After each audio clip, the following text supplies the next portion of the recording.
For more, we can turn to Mike Kaplan, meteorologist with Fox 32 Television in Chicago. Thank you for speaking with us here on France 24.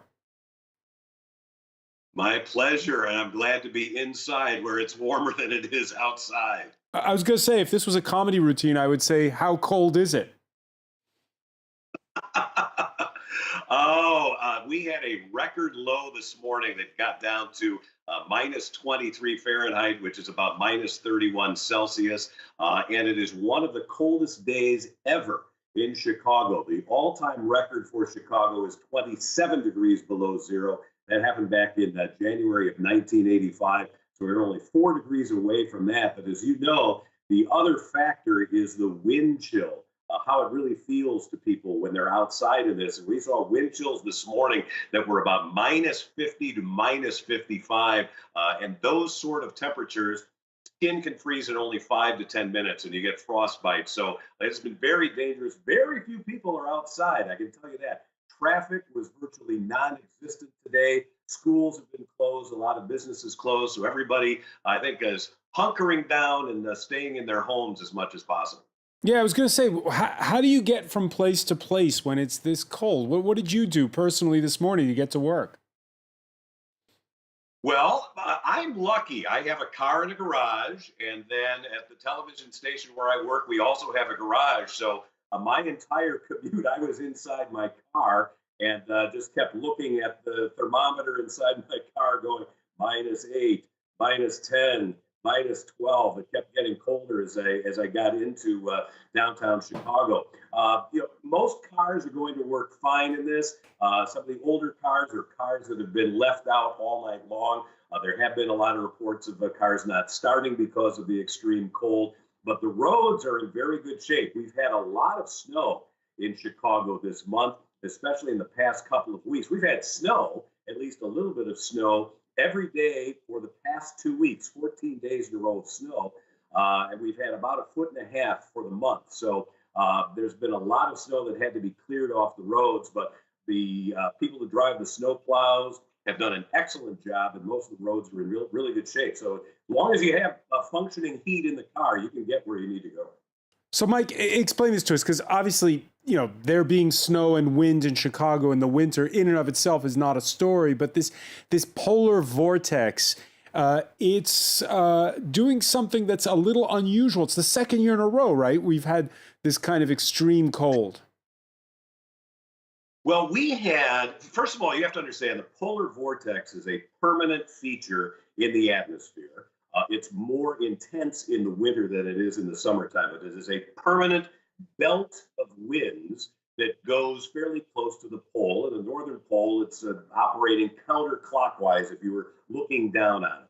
The polar vortex more or less governs where the extreme cold temperatures are. When we dislodge a little piece of that polar vortex, and some of that vortex starts to come farther south towards the equator, that's when we get these very, very intense cold outbreaks. Sometimes the polar vortex is displaced more towards Europe or northern Asia, Siberia, into Scandinavia, and even in France, for example. In the past few days, the polar vortex has been dislodged through Canada and now is moving through a big portion of the United States. And some of the coldest air relative to what would be normal conditions is right in Chicago. We don't have the coldest air, but if you compared our temperatures versus what we usually have this time of year, And why is that? America, Why is that air being dislodged, that massive air? in part because of an event called stratospheric warming. We have two main layers of the atmosphere where weather takes place. The main layer is the troposphere. That's the lowest layer. It goes up to about 7 miles high. The next highest layer of the atmosphere is the stratosphere. And occasionally, especially in wintertime, the stratosphere will get a sudden warming that will take place. That can force changes in the intensity and flow of that polar vortex. And that's what causes a change in the jet stream pattern and will allow some of that colder air to come a little bit farther to the south. So a few weeks ago, we had one of these, we call them an SSW, sudden stratospheric warming event. and that has enabled the polar vortex to be disrupted. Now, normally you wouldn't think that the weather is political, but on Tuesday there was a tweet by the US President Donald Trump saying in the beautiful Midwest, wind chill temperatures are reaching minus 60 degrees, the coldest ever recorded. In coming days, expect to get even colder. People can't last outside even for minutes. What the hell is going on with global warming? Please come back fast. We need you. A quip which did not amuse some of the climate scientists that we spoke to earlier, saying I'm sorry, go ahead. no, saying that, the fact is that these cases of extreme weather, you can definitely point the link to it being because of the way humanity burns fossil fuels, for instance. And Donald Trump's track record of walking away from the Paris climate change deal makes it that that's not a very funny joke. I can understand why people aren't amused by that. What I'll say is that in my profession, when I'm talking about the weather, which is short-term weather events, I try not to link any individual thing that's going on to climate. For example, in 1985, when we had the coldest temperature ever in Chicago, minus 27, nobody was talking about climate change then. It was simply, hey, that is extremely cold weather.